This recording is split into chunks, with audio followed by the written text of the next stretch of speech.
All right, y'all. Welcome to the Big Moves Thomas Show. It's your boy Big Moves Thomas. I actually got this on my gimbal right now, so kind of an active track situation thing going. So if I go to the left, if I go to the right, boy, you're boy in the puffy video out here, man. So first things first, man. Let's get to the elephant in the room. Morgan Moses is out, man. Like, who would have thought that, man? I'm just looking at my computer while we talk.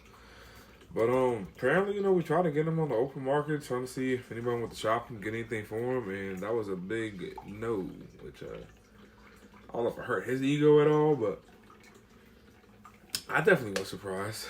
Now apparently the Seahawks might be looking at him next week. Who knows? Let's figure out what's going on there. Also, man, what is our quarterback situation right now?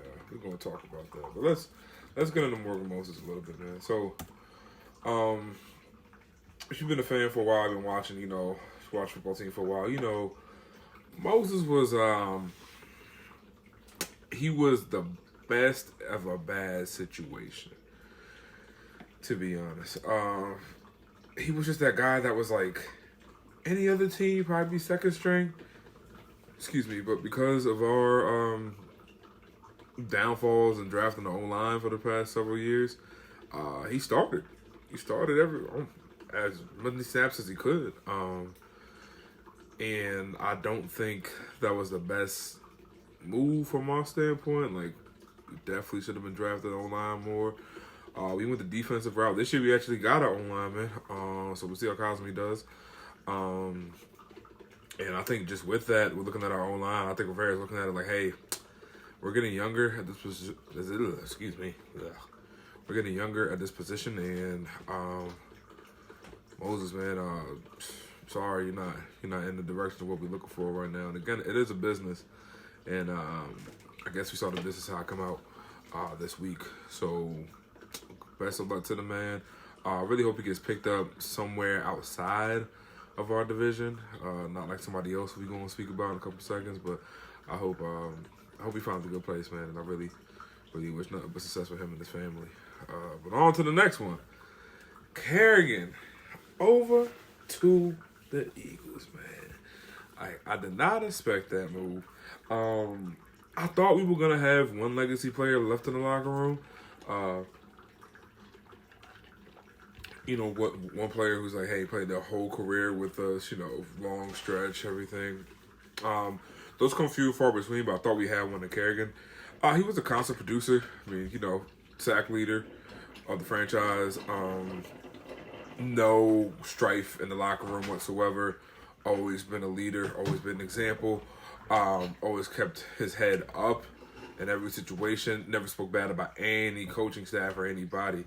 And I always thought Rivera had a liking for him. I thought he was like, hey, man, you're always going to be something, you're, I'm not going to say he's the cornerstone of the defense, but when you think of the defense, you think about Kerrigan and everybody else at that point. And then Chase Young and Montez Sweat come in and just say, boom, thank you for your service, but we're going to take over from here. And I feel like that's how it happened, man. And now, to be honest, Kerrigan went from being the best on our front seven to being maybe 8th out of all positions. Like we really just got stout so quick there. We got so great so quick there that I think he got phased out in a really weird situation. Any other team he will be starting on right now, if not at least in a 50% rotation. But because our defense is just our front seven is just that stacked, it really is like, hey, I don't know where I can plug and play you with the talent that we have. And it's so young. It's so young and so stacked. It's like he would be a charity signing, which, again, this is a business. There's no charity signing. So I do think the best thing for him was to say, hey, if you want to play the game still, like, it unfortunately has to be somewhere else. And the Eagles were somewhere else, man. And that hurts. That hurts, man. I definitely wanted to get something for him, but it was a contract year and he was out. But I would have been happy for, like a Ertz type of trade. I would have taken definitely Ertz to somebody like that, man. But it is what it is. But we doing all right, man. We gonna be all right when it comes to that defense. I'm not too concerned. Trust me, I'm not too concerned. But quarterback situation. Let's talk about this. Okay. So, QBs we have currently on the roster are going to be Fitzpatrick, Taylor Heineke, you already know what it be, Kyle Allen, and Steve Monte. Um, but because of the Montez being signed as an undrafted free agent, I don't think he was available to throw at practice this week. So we actually got in Jordan Ta'amu from the XFL. I believe he's on the Battle Hawks, if I'm not mistaken. By the way, when we bring the XFL back, I need that. Having him was pretty cool. I watched some of his video. Definitely a competitor. Definitely a how do I put this? Definitely seem to have a run first mentality. He has an arm though, so he can throw. Looking at his XFL option, but he definitely had an arm, and I did see him complete some passes where I was like, that's not bad. Like that's an NFL ready pass. But I don't think he has the vision that a lot of teams are looking for. To see a couple of interceptions where I'm like, he just didn't see the DB to stand him down the whole time. But to have him in practice definitely helped. Let's see what happens with that. I'm very excited to see if we do keep him on or not. I don't want too many Chiefs in there, no pun intended. But I really want. I don't know how to put this. I really want us to have somebody in the chamber just in case stuff goes sideways, because we've had quarterback carousel going on 3-4 years now where it's just the dome. So I'm always wanting somebody to be in there as a ringer, kind of, just to make sure everything goes well. I'm excited for Fitzpatrick. I want to see what he can do. But I'm also want to see Heineke grow as well, because that's somebody who we can have for the foreseeable future, really leading us, if he can, to a chip, and I really want one of those, man. We all want one of those, but it's been a drought, and we really want a chip, and I just want somebody who's going to be there for the long run. And hopefully, Fitzpatrick can groom him and get him towards that direction, man, as a player coach. But we'll see what happens with that. All right, also, in terms of our rookies, I am so excited for, I believe, which is the best rookie we got in the draft, man. That's my boy John Bates. I know people are like, why? Apparently, he got the second best hands out of the whole class. Sorry, we're talking about tight ends. He a big target, strong. I'm very excited to see him, man. And we just need tight end play, man. Like, nobody's scared of our tight ends. Until we got Logan Thomas, and he was the only one I was producing last year. So the moment he gets out the game, people are like, okay, well, don't go. They get free releases on our tight ends just because they know they didn't have hands. As much as I love Jeremy Sprinkle, boy, if the ball came his way, all you could do was pray. I mean, it was just like drop after drop after drop, man. And then you get Thomas back in there, like, okay, all right, no more free release, make sure you get him. But yeah, bro, like we did not have multiple tight end threat. I think Bates really gives us that, man. I'm excited to really, really see what them hands can do, bro. Also, anybody want to talk about how we got another DN, and Bradley King from what is boy from? Let's see. Man, sorry, it's not telling me where he's from right now. I'll figure it out though. Don't y'all worry. What's going on, bro? We really stacking up this defense. Like, we trying to go deep on some, like, nobody's not a starter type thing, bro.